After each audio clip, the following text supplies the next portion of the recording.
Juízes, capítulo de número 4. Juízes, capítulo de número 4. Aleluia.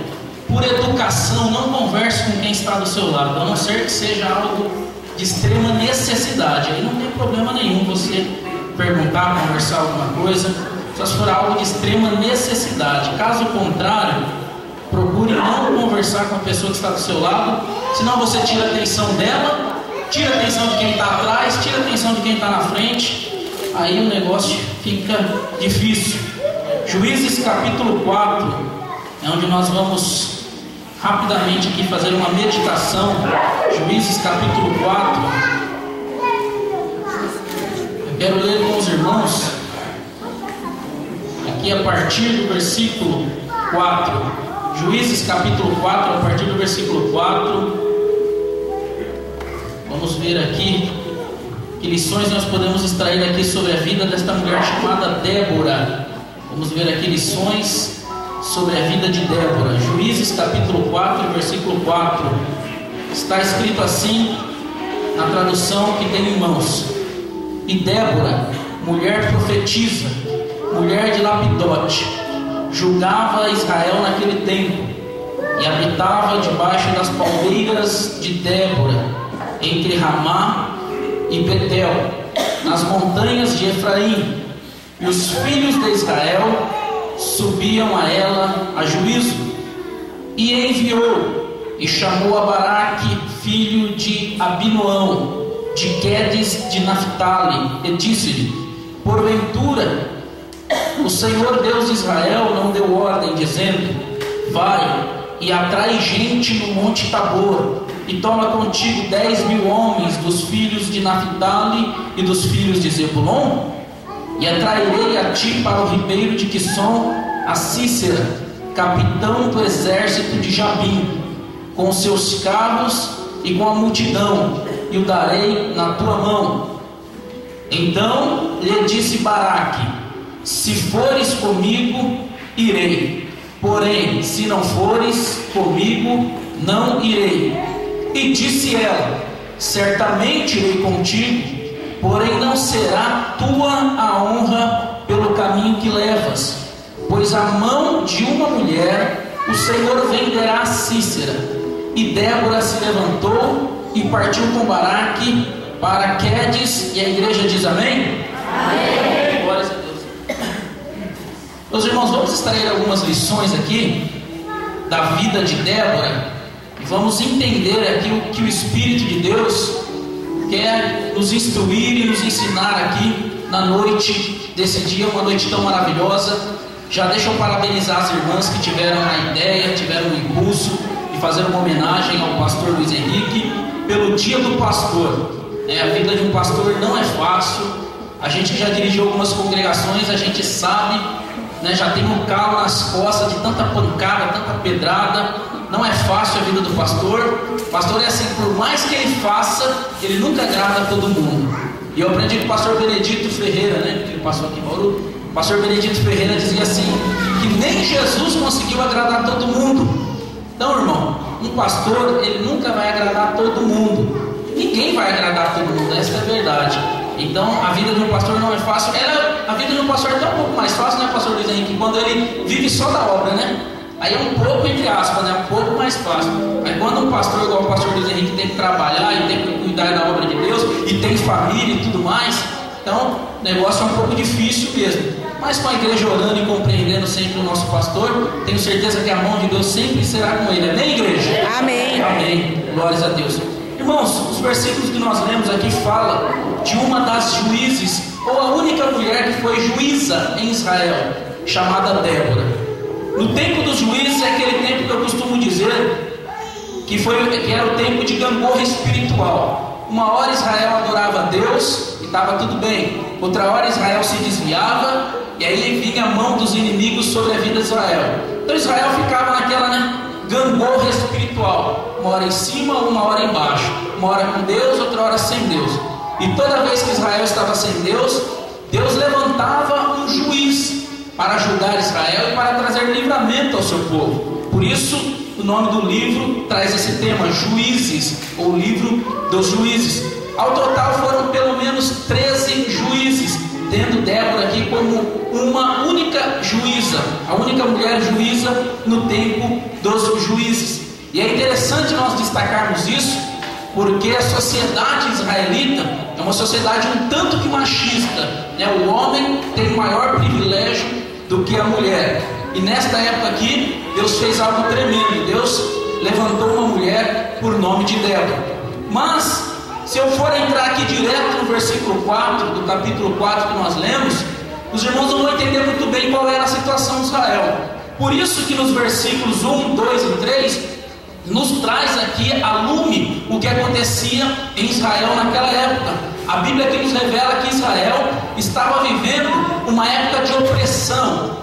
Era pelo menos 20 anos de opressão que Israel estava vivendo. É como eu disse, aquela gangorra espiritual. Naquele momento Israel tinha se desviado, servindo a outros deuses, e Deus permitiu agora Israel ficar nesta opressão por pelo menos 20 anos. Foi um momento de opressão, um momento de adversidade terrível. A Bíblia diz aqui no versículo 2, do mesmo capítulo que nós lemos, que o Senhor entregou Israel na mão de Jabim, rei de Canaã. Então este homem oprimia a nação de Israel, os israelitas choravam. Então foi um momento de opressão, um momento difícil. Imagine os senhores, 20 anos naquela situação, 20 anos vivendo em opressão, 20 anos sendo ali castigado, caluniado, perseguido pelo inimigo. Não eram 20 dias nem 20 meses, eram 20 anos nessa situação. Mas naquele momento de opressão, naquele momento de adversidade, Deus foi capaz de levantar uma mulher para livrar o seu povo daquela situação. Naquele momento de opressão, como eu disse que eram longos 20 anos, Deus foi capaz, como Ele é capaz, de levantar uma pessoa naquele momento de crise para trazer ânimo, para trazer livramento à nação de Israel. Aqui eu já começo a aprender com Deus que não existe momento difícil para Deus trabalhar, não existe momento no qual Deus não possa trabalhar. Alguém pode pensar assim: Deus só vai me usar quando eu tiver um carro do ano, Deus só vai me usar quando eu tiver um bom emprego, Deus só vai poder me levantar quando eu terminar a minha faculdade de teologia e ser PhD em teologia. Alguém imagina assim: a situação que eu estou vivendo, esta crise, esta opressão que eu estou vivendo, Deus não vai poder me levantar do jeito que eu estou. Você está enganado. Aqui a Bíblia já nos ensina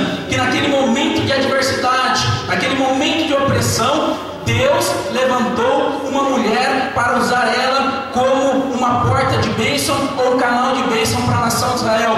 Então escute o que Deus está dizendo para você. O momento que você está vivendo não vai impedir Deus de te usar. O momento que você está vivendo não vai impedir o Espírito Santo de te levantar e de usar você como um canal de bênção.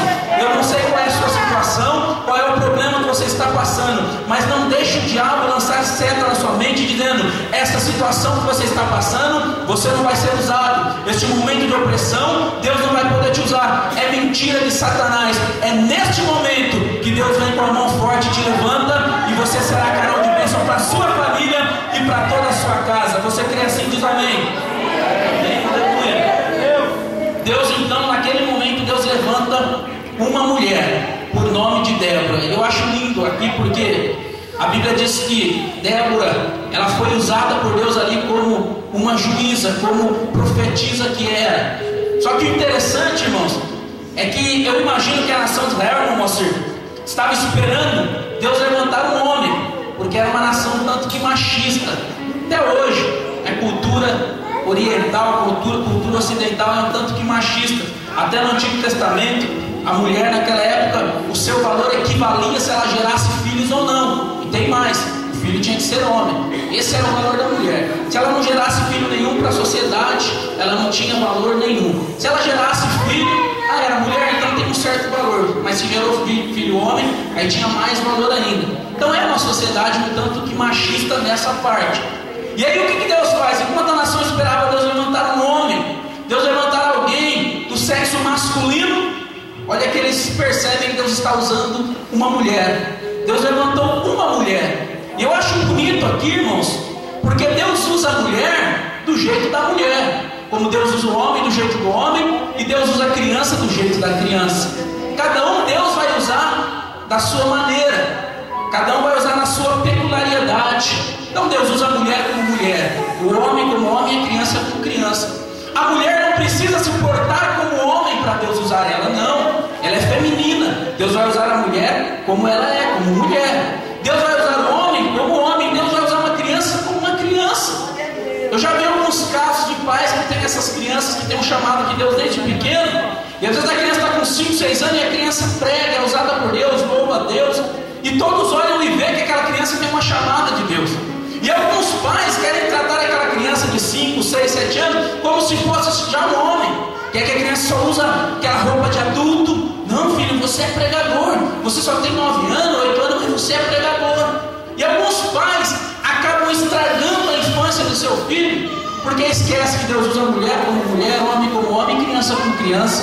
Então acabam se esquecendo disso e querem tratar a criança às vezes dessa maneira. Eu conheci a mãe de um rapazinho que ele veio pregar aqui. Como que é o nome dele? Cadê a Jane? Como que é o nome dele? Igor. O Igor veio pregar. Não é o Igor Belchior, não. É outra criança. E eu lembro que ele foi pregar lá no Gás, quando a gente dirigia lá, e ele tinha mais ou menos os seus 11, 12 anos. E eu fui conversar com a mãe dele, e ela é muito sábia. E ela falou assim pra mim, ela falou: irmão, o meu filho, se eu quisesse, ele tinha agenda todo final de semana para pregar. Todo final de semana ele pregava até o final do ano. E o menininho é usado por Deus mesmo. É lindo ver Deus usar uma criança. E ela disse: só que eu não faço agenda para ele o ano inteiro, e nem a semana, e nem o mês inteiro. Eu deixo tempos reservados para ele, porque ele é criança, ele tem que brincar. Ele quer brincar com os amiguinhos dele de bola, ele quer brincar de carrinho. Ela falou: quando eu chego para ele e falo: filho, a mãe marca um lugar para você ir pregar, assim, ele pega e vai. Ela falou: se eu marcasse o ano inteiro para ele ir, ele ia. Ela falou: mas eu não posso fazer isso, não estraga a infância do meu filho. Eu olhei para ela e falei: mulher, Deus seja louvado pela tua vida, que a senhora tem sabedoria de Deus. Aí eu disse para ela: Deus vai usar a criança como criança mesmo, não pode estragar a infância da criança, tem que deixar Deus usar ela da maneira dela. Então ela disse que fazia isso com o menino, e eu achei bonito isso, achei lindo. Então é dessa maneira que Deus faz. Deus usa mulher como mulher, homem como homem e criança como criança. Então, o que nós aprendemos aqui? Deus vai te usar da sua maneira, do jeito que você é. Aleluia. Ah, irmão, mas eu não sei falar português bonito, não tem problema. Dá lugar para o Espírito Santo que Ele vai te usar assim mesmo, do seu jeitinho mesmo. Aleluia. Não estou fazendo apologia, coisa errada, irmão, pelo amor de Deus. Não estou fazendo apologia, alguém falar assim: ah, eu não sei ler, escrever. Não, se você puder estudar, estude. Sabe? Se você puder se aplicar, eu não sei ler, mas eu vou me esforçar. Se você puder fazer alguma coisa nesse sentido, amém. Eu não estou fazendo apologia à ignorância ou coisas assim, não. Mas eu estou dizendo que às vezes a pessoa é humilde, simples, né? Às vezes não teve a oportunidade que a minha geração hoje tem de estudar, de fazer faculdade. E alguém pensa: ah, mas do jeito que eu estou, Deus vai me usar. Deus vai te usar da maneira que você é. Do jeitinho que você é, Deus vai te usar. Porque Deus entende você do jeito que você é, aleluia. Então não se preocupe se alguém vai dizer A de você, se alguém vai dizer